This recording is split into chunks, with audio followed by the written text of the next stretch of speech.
नमस्कार। घड़ी में 2 बज चुके हैं। वक्त हो चला है दिन भर की तमाम उन बड़ी खबरों का जिसका करते हैं आप इंतजार। स्वागत है आप सभी का न्यूज इंडिया के न्यूज रूम में, जहां पर हम आपको दिखाएंगे खबरें सीधे न्यूज रूम से और ग्राउंड जीरो से न्यूज इंडिया के रिपोर्टर आप तक पहुंचाएंगे पल पल की अपडेट। नीतू नमस्कार, मैं हूं आपके साथ नीतू गुप्ता। तो चलिए सीधे न्यूज रूम से की शुरुआत करते हैं और जानते हैं कि आज की कौन कौन सी बड़ी खबरें हैं जिस पर हम सीधे आपको बताएंगे वो तमाम जानकारियां, और एक नजर में वो हेडलाइंस भी जान लेते हैं जिस पर विस्तार से करेंगे चर्चा कि आखिर इस 1 घंटे के बुलेटिन में कौन कौन सी वो बड़ी खबरें हैं जिस पर विस्तार से जानकारी आप तक पहुंचाई जाएगी।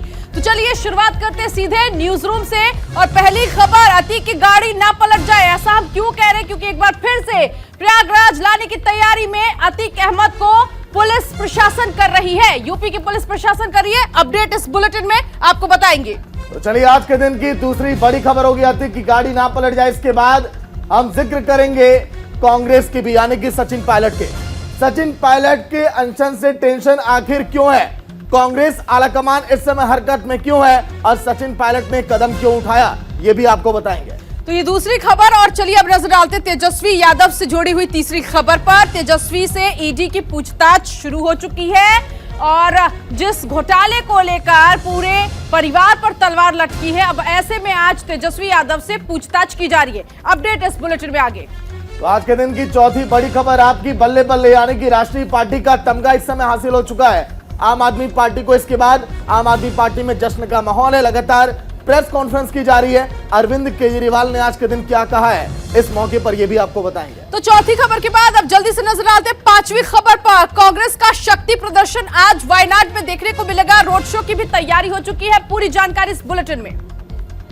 तो चलिए आज के दिन की 5 बड़ी खबरें जिस पर पल पल की अपडेट हम आप तक पहुंचाएंगे। लेकिन आज के दिन की पहली और बड़ी खबर, यानी कि अतीक पर कार्रवाई को लेकर साबरमती जेल एक बार फिर से यूपी की पुलिस पहुंच चुकी है और अतीक अहमद को लाने की पूरी तैयारी है। यानी कि एक बार फिर से यूपी में उसी तरह की हलचल दिखाई देगी जो आपने पहले देखी है।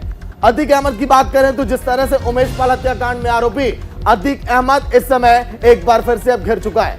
हालांकि उम्र कैद की सजा तो हो गई है, लेकिन फिर भी अतीक अहमद की मुश्किलें कम नहीं होने वाली है। आने वाले दिनों में और भी जो अतीक के साथी हैं उन पर भी शिकंजा कसा जाएगा। तस्वीरें हम आपको दिखाते हैं। देखिए किस तरह से अतीक अहमद को लेने के लिए वहां पर यूपी की टीमें पहुंची हैं और इस समय कार्रवाई लगातार जारी है, यानी कि दस्तावेज के काम अभी वहां पर किए जा रहे हैं। चलिए ग्राफिक्स आपको दिखाते हैं कि आखिर इस पूरे मामले को लेकर किस तरह से एक्शन लिया जा रहा है, कार्रवाई की जा रही है। क्योंकि अभी तक अगर बात करें तो उमेश पाल मर्डर केस में अतीक अहमद पर शिकंजा कसा जा रहा है।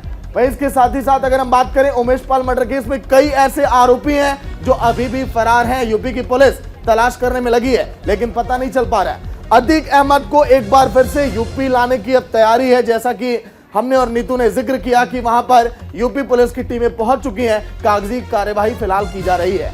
वहीं वारंट लेकर साबरमती जेल पहुंची प्रयागराज पुलिस। प्रयागराज पुलिस अब लेकर आएगी प्रयागराज में पहले की तरह इस समय सुरक्षा व्यवस्था चाक चौबंद की गई है। हर एक चप्पे चप्पे पर पुलिसकर्मी है और पूरा प्रयागराज छावनी में तब्दील है। वही उमेश पाल मर्डर केस में यूपी लाने की तैयारी है, क्योंकि उमेश पाल मर्डर केस में अभी आगे और शिकंजा कसा जा सकता है। और लोग ये कह रहे हैं कि कहीं ऐसा ना हो इस बार अतीक की गाड़ी पलट जाए, क्योंकि पहले कई बार ऐसा हो चुका है। आपने देखा होगा विकास दुबे मामले में प्रयागराज की एमपीएमएलए कोर्ट में अतीक की पेशी हुई थी। इसके बाद लगातार शिकंजा कसा जा रहा है। बात हम करें आज के दिन की तस्वीरों को लेकर, देखिए किस तरह से तैयारी यहां पर ये यूपी पुलिस जब पहुंची साबरमती जेल अतीक को लाने के लिए। बिल्कुल, तो बी वारंट जारी किया गया है अतीक अहमद के खिलाफ। और ऐसे में इस बार जब प्रशासन वहां पहुंची है तो देखिए ये बॉडी कैमरा लगाया गया है। ये बॉडी कैमरा लगाया गया है क्योंकि अब मॉनिटरिंग होगी। अतीक अहमद जिस रास्ते से गुजरेगा और जिस वो प्रिजन वैन में वो रहेगा, वो पूरी मॉनिटरिंग होगी और उसे कैमरे में कैद किया जाएगा। नीरज मिश्रा इस वक्त में सहयोगी जुड़ गए इसी खबर पर आगे की जानकारी के लिए। नीरज, सबसे पहले तो मैं ये जानना चाहूंगी, क्योंकि जो पुलिस प्रशासन है यूपी की वो बॉडी कैमरा लेकर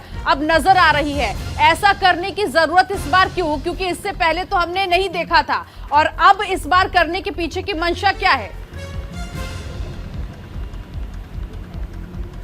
जी देखिए, उत्तर प्रदेश के माफिया अतीक अहमद को एक बार फिर से प्रयागराज लाने की जो तैयारी है वो पूरी करके पहुंची है प्रयागराज पुलिस। वहां पर उसको बी वारंट उसका कटा हुआ है और वहां पर उसको तामील कराया जाएगा और उसके बाद अतीक अहमद को एक बार फिर से प्रयागराज लाया जाएगा। जो तमाम तरह के सुरक्षा के इंतजाम किए गए हैं यानी कि जो कैमरे हैं वो लगाए गए हैं, बॉडी कैमरे। इसको इसलिए लगाया गया है कि कहीं भी किसी तरह की कोई चूक ना हो।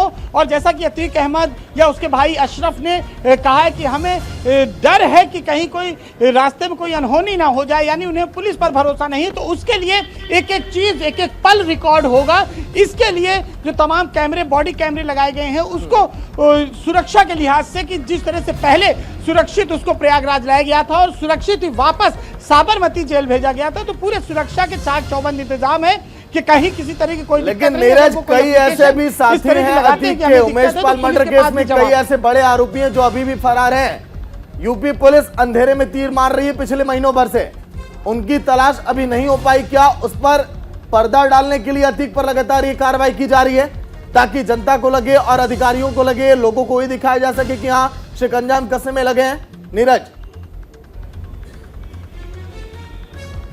देखिए, उमेश पाल मर्डर के जो भी हत्यारे सीसीटीवी में दिख रहे हैं, जो मुख्य हत्यारे हैं, वो अभी तक फरार है। सिर्फ उस्मान नाम का एक जो शूटर था वो मारा गया है, बाकी सब कहां हैं किसी को पता नहीं। और अतीक अहमद की जो बहन है, उसके घर पर जो गुड्डू मुस्लिम जो कि बम चलाता हुआ दिख रहा है, उसका स्वागत होते हुए वहां पर वीडियो आया, सीसीटीवी कैमरे में वो कैद हुआ, उसे पैसा दिया गया। यानी अतीक अहमद का पूरा परिवार इस पूरे हत्याकांड के पीछे था। ये बात अब सार्वजनिक हो गई है, साफ हो गई है और सीसीटीवी फुटेज ने इसकी पुष्टि कर दी है। और इन सब का जो मास्टरमाइंड था वो अतीक अहमद है, ये बात भी बिल्कुल साफ हो गई। तो इसीलिए उमेश पाल मर्डर के हत्याकांड के पीछे क्या वजह थी, क्या कारण था, इसके लिए अतीक अहमद को प्रयागराज लाया जाएगा और उससे पूछताछ की। पुलिस कस्टडी रिमांड भी प्रयागराज में दाखिल करने की पूरी तैयारी कर ली है। यानी कि एक बार फिर से अतीक अहमद को प्रयागराज लाया जाएगा और जो पुलिस की प्लानिंग है, कार्रवाई जारी है। नीरज, आप बने रहिएगा, एक बार फिर से आएंगे आपके पास। लेकिन जिस अतीक को एक बार फिर से प्रयागराज लाने की तैयारी हो रही है, अब ऐसे में आपको बता दें कि इस पूरे मामले में अतीक अहमद की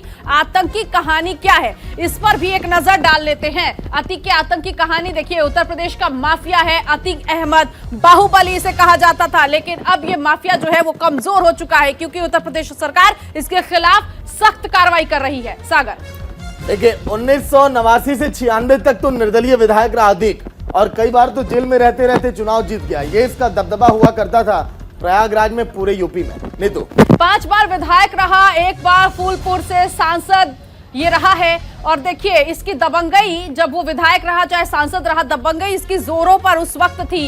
1996 की बात करें तो समाजवादी पार्टी से विधायक बना अतीक अहमद। देखिए वहीं आगे अगर बात करें इसके आतंक की कहानी की तो 17 साल की उम्र में हत्या का पहला आरोप लगा अतीक अहमद पर। जिस उम्र में लोग पढ़ाई करते स्कूल जाते हैं, अतीक ने 17 साल की उम्र में हत्या जैसी जघन्य वारदात को अंजाम दे दिया था। नीतू, बिल्कुल, और माननीय बनने के बाद विरोधियों को चुन चुनकर इसने मारा है। जो भी इसके खिलाफ मैदान में उतरा, चुनावी मैदान में, इसने हर किसी को धराशायी कर दिया। और इसके साथ ही साथ अतीक के ऊपर 1989 में चांद बाबा की हत्या की है। तो ये तमाम आरोप जो है वो अतीक अहमद पर लगे हैं।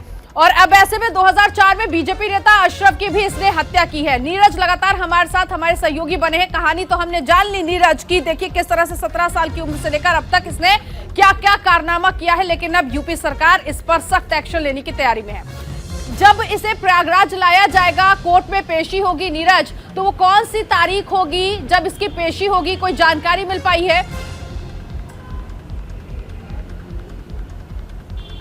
जी देखिए, अतीक अहमद को लगभग ये कहा जा रहा है कि 2 दिन के अंदर, यानी आज अगर निकलती है पुलिस तो कल पहुंच जाएगी और अगर कल निकलती है तो परसों पहुंच जाएगी। कल या परसों के बीच में अतीक अहमद को एक बार फिर से प्रयागराज लाया जाएगा और वही जगह होगी, वही नैनी जेल होगा जहां वो रात बिताएगा। उसके बाद सुबह उसे कोर्ट में पेश किया जाएगा जहां पुलिस कस्टडी रिमांड लेगी। अगर अतीक के आप 40 के 42 साल से ज्यादा पुराने आपराधिक रिकॉर्ड को देखें तो अतीक अहमद आदतन अपराधी की श्रेणी में आता है। न केवल वो खुद, उसने पूरे परिवार को लगा दिया है अपने जरायम के इस कारोबार को संभालने के लिए, चाहे वो उसका भाई हो, चाहे उसकी पत्नी हो, चाहे उसकी बहन हो, चाहे उसके जीजा हो। परिवार का हर एक सदस्य अलग अलग कहानियां गढ़ता है और तमाम अपराध करता है और सबके नाम इस बार सामने आए हैं जो कि बचे हुए थे।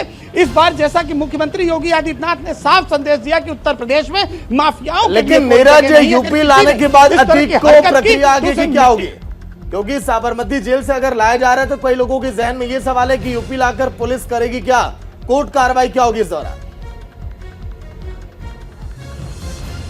देखिए, अतीक अहमद पे तमाम मामले दर्ज है, जिसमें वो 120B का मुलजिम है, यानी कि साजिश रचने का आरोप है। मुख्य साजिश करता है उमेश पाल हत्याकांड का अतीक अहमद है। ये बात पूरी तरह से सार्वजनिक हो गई और तमाम सीसीटीवी फुटेज ने इस बात को साबित किया है कि जितने भी हत्यारे शूटर दिख रहे हैं वो सब अतीक अहमद से कहीं ना कहीं जुड़े हुए हैं और उसके परिवार के साथ के लोग उसके साथ देखे हुए हैं। तो इसी सिलसिले में 120B का मुलजिम है, यानी पूरा षड्यंत्र का ताना बाना उमेश पाल हत्याकांड में किसी ने रचा था, तो वो है माफिया अतीक अहमद। और इसीलिए उससे पूछताछ के लिए जो तमाम शूटर्स फरार हैं वो कहां गए हैं, किस तरह से प्लानिंग से उन्हें भगाया गया है।